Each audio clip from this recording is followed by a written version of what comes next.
নমস্কার, আমি তস্মিনা। নমস্কার, আমি ইন্দ্রাণী। শুরু করছি বিয়ন্ড পলিটিক্স। হাতি ড্রাগনের নাচ হবে? মোদির ভারত কোথায় রবে? আজ আমি প্রচন্ড রেগে আছি, জানো? কেন রে, তোকে আবার কে কি বললো? না, কেউ কিছু বলেনি। ওই যে তোমাকে বলেছিলাম আমার এক পাল্টিবাজ বন্ধুর কথা, মনে আছে? হ্যাঁ, সেদিনও তুই রেগেছিলি, তবে এবার আবার কি হলো? আমার এক বন্ধুকে ও একদম সহ্য করতে পারতো না। সত্যি কথা বলতে আমারও বিরক্ত লাগতো যখন আমার বন্ধুকে নিয়ে এসব উল্টোপাল্টা কথা বলতো। তারপর কি হয়েছে? তারপর আজকে আমাকে ফোন করে তার নামে কত প্রশংসা। উল্টে আমি যখন বললাম যে তুই তোর নামে বাজে কথা বলতিস, তখন উল্টে আমাকেই কত কথা শুনিয়ে দিল। সত্যি এরকম লোকজন খুবই চাপের।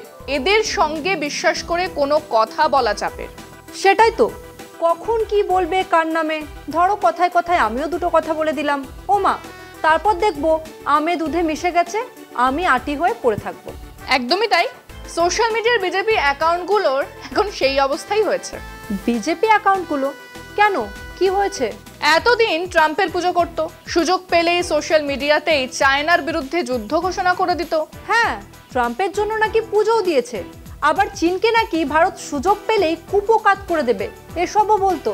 হ্যাঁ, এবার এই ছবিটাই পাল্টে গেল। এখন চায়নার প্রশংসা করতে হচ্ছে আর ট্রাম্পকে গালাগালি। সে কি, কেন?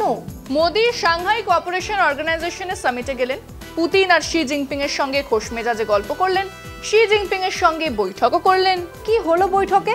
শি এর সঙ্গে বৈঠকের তাৎপর্যই বা কি? তুই এই খবরটা মন দিয়ে দেখ, তাহলেই সবটা বুঝতে পারবি। চীনের প্রেসিডেন্ট শি জিনপিং রবিবার তিয়ানজিনে সাংহাই কোঅপারেশন অর্গানাইজেশন শীর্ষ সম্মেলনের সময় প্রধানমন্ত্রী নরেন্দ্র মোদীর সঙ্গে বৈঠকে বলেন, চীন ও ভারতের ড্রাগন আর হাতির একসঙ্গে নাচা জরুরি। তিনি বলেন, বিশ্বে অস্থির পরিবর্তন চলছে, আর তাই দুই প্রাচীন সভ্যতা, বিশ্বের দুই জনবহুল দেশ এবং গ্লোবাল সাউথের গুরুত্বপূর্ণ সদস্যদের বন্ধু ও ভালো প্রতিবেশী হওয়া উচিত। শি জানান, কাজানে মোদির সঙ্গে গত বছরের বৈঠকের পর সম্পর্ক নতুনভাবে শুরু হয়েছে এবং ৭৫ বছর পূর্তি উপলক্ষে দুই দেশকে দীর্ঘমেয়াদী দৃষ্টিভঙ্গি থেকে সম্পর্ক গড়তে হবে। তিনি বহুপাক্ষিকতা রক্ষা, বহুমেরু বিশ্ব ব্যবস্থা ও আন্তর্জাতিক রাজনীতিতে গণতন্ত্র বৃদ্ধির আহ্বান জানান। মোদিও উষ্ণ অভ্যর্থনার জন্য কৃতজ্ঞতা জানিয়ে বলেন, সীমান্তে বিচ্ছিন্নতা শেষে শান্তি ও স্থিতিশীলতা ফিরেছে। বিশেষ প্রতিনিধি পর্যায়ে সীমান্ত ব্যবস্থাপনা নিয়ে সমঝোতাও হয়েছে। কৈলাস মানস সরোবর যাত্রা ও সরাসরি বিমান চলাচল আবার শুরু হয়েছে। তিনি বলেন, ২.৮ বিলিয়ন মানুষের স্বার্থে সহযোগিতা জরুরি। অর্থনৈতিক দিকেও পরিবর্তন দেখা যাচ্ছে।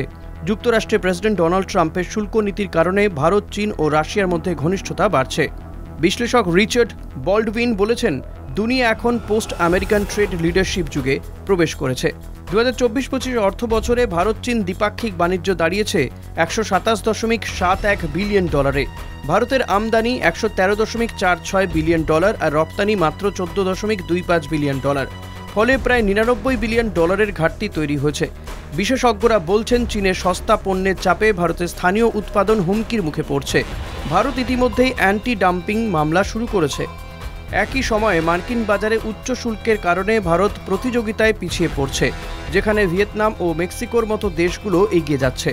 বিশ্লেষকরা মনে করছেন, ভারত চীন সম্পর্ক স্বাভাবিক হতে মাস নয়তো বছর লেগে যেতে পারে। তবে নতুন বাণিজ্যিক বাস্তবতায় দুই দেশই সম্পর্ক এগিয়ে নিতে চেষ্টা করছে। এসব হলো কি ট্রাম্পের জন্যই? একদমই। ট্রাম্প শুল্কের হুঁশিয়ারি দিলেন আর বিশ্ব রাজনীতি নতুন মোড় নিল। আচ্ছা, ভারত কি চীনের সঙ্গে জোট করতে পারবে? প্রশ্ন উঠছে সেটাই। যে চীন অরুণাচল থেকে গালওয়ান 1 ইঞ্চি জমি ছাড়তে নারাজ, যে চীনের যুদ্ধ বিমান নিয়ে পাকিস্তান ভারতের সঙ্গে যুদ্ধ করেছে, সেই চীন ভারত জোট কি সফল হবে? সেটাই তো। আর সবচেয়ে বড় কথা, এতদিন বিজেপি তো বলতো ড্রাগনের দেশকে পাত্তাই দেয় না তারা, চীন নাকি মোদির ভারতকে ভয় পায়। আর আজ সেই চীনই হাতি আর ড্রাগনকে একসঙ্গে নাচার কথা বলছে। আর মোদিজি কি বলছেন? মোদিজি বলছেন, তার সঙ্গে শি জিনপিং এর মিটিং এর পর বর্ডার সমস্যাও নাকি মিটে গেছে। তাহলে গালওয়ান কিংবা অরুণাচলে আর কোনো সমস্যা নেই? মোদিজি তো তেমনই দাবি করেছে, তবে বিশেষজ্ঞরা অন্য কথা বলছেন। কি বলছে বিশেষজ্ঞরা? বিশেষজ্ঞরা বলছে, মোদির কূটনীতি ব্যর্থ হয়েছে। তুই এই খবরটা দেখ। আজ ভারত একটা বড় সমস্যার মুখোমুখি হয়েছে। কোনো সমস্যার সমাধান করতে হলে আগে স্বীকার করতে হয় যে সমস্যা আছে। নরেন্দ্র মোদীর নেতৃত্বাধীন সরকারের বড় ব্যর্থতা হলো এই স্বীকারোক্তির অভাব। ২০১৪ সালের পর থেকে ভারত কূটনীতিতে অতিরিক্তভাবে নির্ভর করেছে ব্যক্তিগত সম্পর্কের ওপর। আলিঙ্গন, উষ্ণ অভ্যর্থনা, জাঁকজমকপূর্ণ অনুষ্ঠান, বিদেশি নেতাদের সঙ্গে তথাকথিত বন্ধুত্ব। কিন্তু বাস্তব পরিস্থিতি দেখাচ্ছে এই কৌশল সম্পূর্ণ ভ্রান্ত। চীনের সঙ্গে সম্পর্ক সবচেয়ে বড় উদাহরণ। 2014 সালে মোদি ঘোষণা করেছিলেন ভারত চীন সম্পর্ক ইঞ্চি থেকে মাইলসে যাবে, অথচ একই সময়ে চীনা বাহিনী লাদাখের দেমচকে অনুপ্রবেশ করেছিল। গালওয়ানের সংঘর্ষ প্রমাণ করে দিল 18 বার শি জিনপিংয়ের সঙ্গে সাক্ষাৎ করেও মোদি বুঝতে পারেননি যে শি সম্পূর্ণ ঠান্ডা মাথায় মানুষ, হিসেবি ও ব্যক্তিগত আবেগে তার কিছু এসে যায় না। গালওয়ানের পর থেকে মোদি শির সঙ্গে সম্পর্ক কার্যত ছিন্ন করে রেখেছেন, যা প্রকৃত কূটনীতির বদলে ব্যক্তিগত অভিমান প্রকাশ করে। আমেরিকার সঙ্গে সম্পর্কেও একই ভ্রান্তি দেখা যায়। ট্রাম্পের জন্য হিউস্টন ও আহমেদাবাদে বিশাল সমাবেশ আয়োজন করা হয়েছিল, কিন্তু বাস্তবে কোনো ফল মেলেনি। ট্রাম্প ভারতকে শুল্কের নামে চাপ দিয়েছেন, তেহরান থেকে তেল আমদানি বন্ধ করতে বাধ্য করেছেন। এটি স্পষ্ট করে দেয় যে তিনি কেবল নিজের স্বার্থ দেখেন এবং ভারত তার কাছে ছিল কেবল একটি চাপ প্রয়োগের উদাহরণ। মোদি কূটনীতির আসল সমস্যা হল ব্যক্তিগতকরণের মোহ। আন্তর্জাতিক সম্পর্ক আবেগ দিয়ে নয়, কঠিন স্বার্থ ও কৌশল দিয়ে পরিচালিত হয়। নিক্সন কিসিঞ্জারের চীন নীতি বা ভুট্টোর কূটনৈতিক উদ্যোগের উদাহরণে যেমন ফল পাওয়া গেছে, তেমনি মোদির ক্ষেত্রে ঘটেনি, কারণ তিনি ব্যক্তিগত ভাবমূর্তি ও তুষ্টিকরণে বেশি ব্যস্ত থেকেছেন। আজ ভারতের পররাষ্ট্রনীতি বিভ্রান্ত। যাদের বন্ধু ভাবা হয়েছিল তারা প্রকাশ্যে অপমান করেছে। যাদের এতদিন প্রতিদ্বন্দ্বী মনে করা হতো এখন তাদের কাছে যেতে হচ্ছে। এই অবস্থায় মূল কারণ প্রধানমন্ত্রী নরেন্দ্র মোদীর ব্যর্থ কূটনীতি। কিন্তু সরকার সেই ব্যর্থতা স্বীকার করতে অক্ষম, কারণ তাতে নেতার তথাকথিত অসাধারণ দক্ষতার ফাঁপা ছবিটা নষ্ট হয়ে যায়।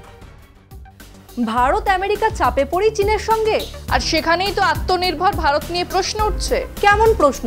কি প্রশ্ন? বাণিজ্যের দিক থেকে আমেরিকা কি চীনের অল্টারনেটিভ হতে পারবে? কেন পারবে না বলছো? চীনের সঙ্গে ভারতের বাণিজ্যের সম্পর্কে এগিয়ে থাকে চীন। চীনের সঙ্গে রফতানির থেকে আমদানি বেশি হয়। আর ভারতের সবচেয়ে বড় ব্যবসা কোন দেশের সঙ্গে? আমেরিকার সঙ্গে। আর সেখানেই তো বিপদটা বেড়েছে।